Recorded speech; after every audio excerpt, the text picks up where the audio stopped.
स्वामीनारायण हरे, स्वामीनारायण हरे। वचनामृत गडडा प्रथम प्रकरण का 35वां। आत्म कल्याण के लिए यत्न। संवत 1876 में पौष कृष्णा द्वादशी 12 जनवरी 1820 को स्वामी श्री सहजानंद जी महाराज श्री गडडा स्थित दादा खाचर के राजभवन में श्री वासुदेव नारायण के मंदिर के आगे नीम के वृक्ष के नीचे पलंग पर पूर्व की ओर मुखारविंद करके विराजमान थे। उन्होंने श्वेत वस्त्र धारण किए थे। उनके मुखारविंद के समक्ष सभा में संत वृंद तथा स्थान स्थान से आए हरिभक्त बैठे हुए थे। फिर श्रीजी महाराज संतों से बोले कि आप प्रश्न पूछेंगे या हम पूछें? तब संतों ने कहा, हे महाराज, आप पूछिए। पश्चात श्रीजी महाराज बोले कि एक पुरुष ऐसा है कि उसमें बुद्धि अल्प है, फिर भी वह अपने कल्याण के लिए प्रयत्न करने में पीछे नहीं हटता, तथा कोई दूसरा पुरुष ऐसा है कि उसमें व्यावहारिक बुद्धि तो अधिक है और वह बड़े बड़े व्यक्तियों की भी गलती निकालने की क्षमता रखता है, फिर भी वह कल्याण के मार्ग पर नहीं चलता। इसका क्या कारण है? मुनियों ने अपनी समझ के अनुसार उत्तर दिए, किंतु श्रीजी महाराज ने उसमें शंकाएं उपस्थित की, अतः वे यथार्थ उत्तर नहीं दे पाए।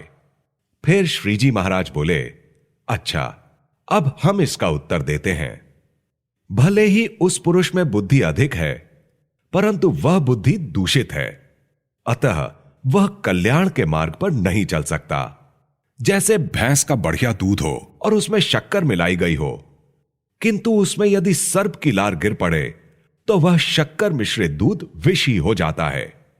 उसे अगर कोई जीव पी ले तो उसका प्राणांत हो जाएगा। वैसे ही इसमें बुद्धि तो अधिक है, किंतु उसने किसी बड़े संत या परमेश्वर के प्रति दोष भाव रखा है, अतः यह अवगुण रूपी दोष उसकी बुद्धि में प्रवेश कर गया है, जो सर्प की लार के सदृश है। इसलिए वह कल्याण के मार्ग पर कैसे चल सकता है? प्रत्युत यदि कोई उसके मुख से बात सुने तो सुनने वाले की बुद्धि भी सत्संग से विमुख हो जाती है। इस प्रकार ऐसी दूषित बुद्धि वाला जहां जहां जन्म लेता है, वहां वहां भगवान अथवा उनके भक्तों से द्रोह ही करता है। और जिसकी बुद्धि इस प्रकार दूषित ना हो और वह यदि थोड़ी ही हो तो भी वह आत्म कल्याण के लिए यत्न करने से पीछे नहीं हटता। तब मुक्तानंद स्वामी ने पूछा कि हे महाराज, वह दूषित बुद्धि वाला कभी भगवान के सम्मुख होता है या नहीं?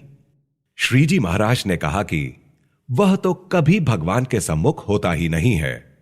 फिर मुक्तानंद स्वामी ने पूछा कि हे महाराज, किसी भी प्रकार से ऐसी आसुरी बुद्धि ना हो, उसका उपाय बताइए। श्रीजी महाराज बोले कि एक क्रोध, दूसरा मान, तीसरी ईर्ष्या और चौथा कपट, इन 4 दोषों को परमेश्वर तथा संत के प्रति नहीं रखें तो कभी भी उसकी आसुरी बुद्धि नहीं होती। यदि इन 4 में से एक को भी रखा गया तो जय विजय की तरह, जो कि अधिक बुद्धिमान थे, फिर भी सनकादिक के साथ अभिमान करने के कारण वैकुंठ लोक से पतित होकर आसुरी बुद्धि वाले हो गए। इसी प्रकार उसकी भी आसुरी बुद्धि हो जाती है। जब आसुरी बुद्धि होती है तब भगवान और भगवत भक्त के गुण भी दोष जैसे दिखाई पड़ते हैं, और वह जहां जहां जन्म लेता है वहां वहां या तो वह शिव का गढ़ होता है अथवा दैत्यों का कोई राजा होता है और वैर भाव से परमेश्वर का भजन करता है।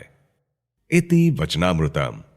इस प्रकार से श्री गडडा प्रथम प्रकरण का 35वां वचनामृत पूर्ण हुआ।